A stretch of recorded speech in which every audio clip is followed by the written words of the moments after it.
To our top story this afternoon, situation remains to be tense in parts of Assam and instances of violence have been reported from areas in Upper Assam including Tinsukia, Dibrugarh and Jorhat. Vehicles were burnt and mobs vandalized public property as well. 26 army columns have been deployed in Assam to ensure peace that prevails in the state.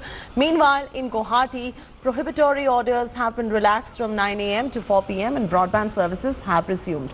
All Assam Students Union as well has called off its protests. During the protests across the state, 65 people have been arrested so far and about 1,000 have been detained. Meanwhile, legal scrutiny awaits the citizenship law. As many as 10 pleas have been filed in the Supreme Court challenging the constitutional validity of the Citizenship Amendment Act. We're getting a ground report. India Today bringing you a ground report from Guwahati, where prohibitory orders have been relaxed and situation has started to improve. After the continued unrest over the last 2 to 3 days, finally it seems Guwahati city is getting back on track.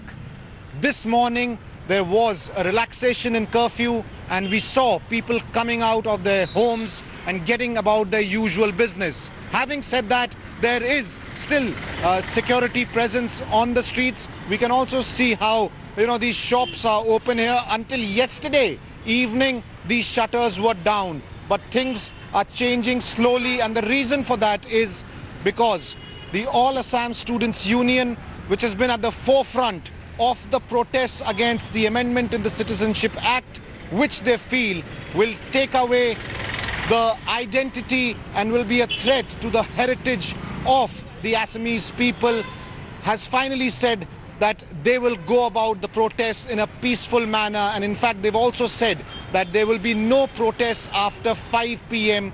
and they've insisted on the fact that they will sit on dharnas, they will do a satyagraha, they are calling it, and they will carry out public meetings and will also look at the option of fighting this legally. They've made it clear that they don't want any violence. But as far as places in the Upper Assam region are concerned, the situation over there still remains grim. It's still tense, with cases of violence being reported until last evening. The next 1 week is going to be crucial. The All Assam Student Union has said that for the next 7 days they will wait and watch and try to gather support to make sure there can be a way out for the government or the courts to intervene and ensure that there is a reversal to this decision. With camera person Krishan Kumar in Guwahati, Abhishek Bhalla for India Today.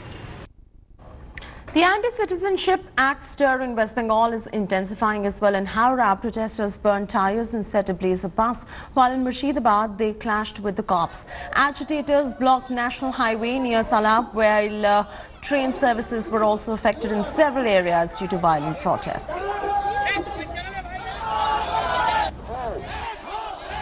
Indrajit joining us live from Kolkata, bringing us the ground report and the latest on the citizenship face-off that we're seeing in West Bengal. Indrajit, what is the situation like on ground at the moment all across West Bengal? Is the war when it comes to Citizenship Amendment Act intensifying, or is there some sort of relaxation in terms of the protests that are taking place across the length and breadth of West Bengal?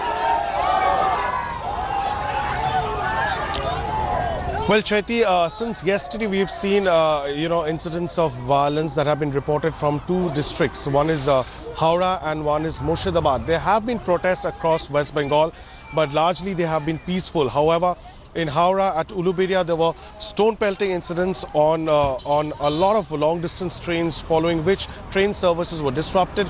And in Murshidabad district, several railway stations have been vandalized. Even police personnel were injured. And this morning what has happened is that once again we can see at least 2 railway stations being vandalized in Murshidabad district. Once again in Howrah we can see on the Kona Expressway protesters coming in and blocking the road.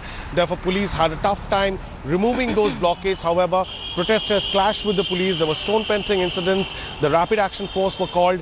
Police had to lathi charge and fire tear gas shells to disperse the mob. and this has resulted in some chaotic scenes in Howrah. So Howrah and Murshidabad at this point in time remains, those areas where we've seen some amount of violence. But rest of West Bengal, yes, there have been protests across various districts, South 24 Parganas, North 24 Parganas, and in Hooghly as well. However, those protests have been more or less peaceful. Thanks for watching the video. For more such news and updates, please like, share and subscribe to India Today. Also check out our other great videos from our channel. We know you will love to.